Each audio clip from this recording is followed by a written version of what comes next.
Magandang araw po ma'am. So ma'am, ito po yung Fredian transformer po ma'am. Yung wire po natin na kulay black, dito po natin isasaksak yan ma'am. Yung switch on and off, ito po siya ma'am. Okay? So unang gagawin natin ma'am, dito po tayo maglalagay ng sinulid sa ilalim po ma'am. Ito na po siya ma'am. At meron na po siya mga freebies. Ayan na po siya ma'am. Once na matanggap niyo po ito ma'am, pa-unbox na lang po at pasin po yung video niya ma'am. So ito po siya ma'am, may indicator po doon ma'am na maliit. Ayan po, sasabit ko papunta po doon. Din yung sinulid natin, nandito po siya sa itaas. Ayan, okay. Ilalagay po natin siya. Napakadali lang po siya lagyan ng sinulid at napakadali po siya i-operate po ma'am. Okay. So kunin ko yung ulo ng sinulid natin. Hindi natin makita. Saan na ba yun yung ulo niya? Ito na po siya ma'am. Okay. Then ito na po siya. Then itutuloy po natin yan. Number 1 step. Then step 2 pataas na po siya. Step 3 kailangan itataas po natin yan once na nasa ilalim. Ito po yung ikutin natin ma'am para makita po natin yung hook. Then left on step 4. Ayun po siya ma'am. Then dire-diretso po dito ma'am. Step 5 butas na po ng karayom ma'am. Okay. Then pwede nyo po gamitin yung automatic shooter thread nya. Kung hindi nyo po kaya ma'am, pwede nyo po siya i-manual po ma'am. Okay. So ayan. Then pagkatapos naman po niya, hawakan nyo po yung sinulid ng galing sa karayom. Iikutin nyo po ito ma'am na bilog na to na malaki para makain niya po yung sinulid sa ilalim. So ayun po silang dalawa. Okay. Then isasarado po natin yan ma'am para masubukan natin yung mga multiple stitches ng ating sewing machine. So unang-una po ma'am, kung gusto niyo po mag straight line, meron po siyang 1 in 2. Okay, 1 in 2. Ayan.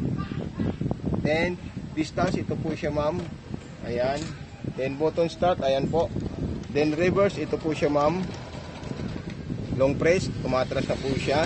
Then speed control, pwede nyo po siya bilisan po ma'am. Ayan. Okay.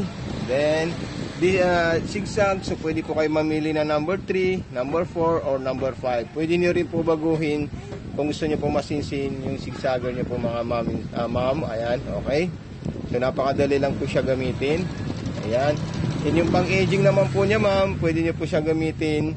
Ayan, number 8 yung pang-aging po ma'am. Okay. So ayan po siya. Then kung gusto naman pong another design like button holders, ipapaliwanag ko po sa inyo yung button holder natin ma'am. So pupunta po tayo dito ma'am sa step B. So pupunta po tayo sa find para mas maganda po yung button holder guide natin ma'am. So ayan po siya ma'am. Okay.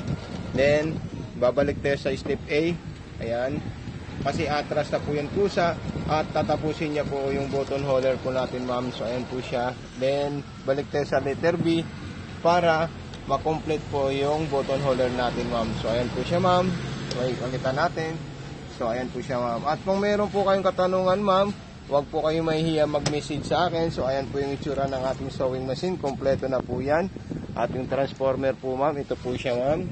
Ayan, napaka-solid po siya at napakaganda. So ibabalik ko na po siya ma'am sa straight line po ma'am.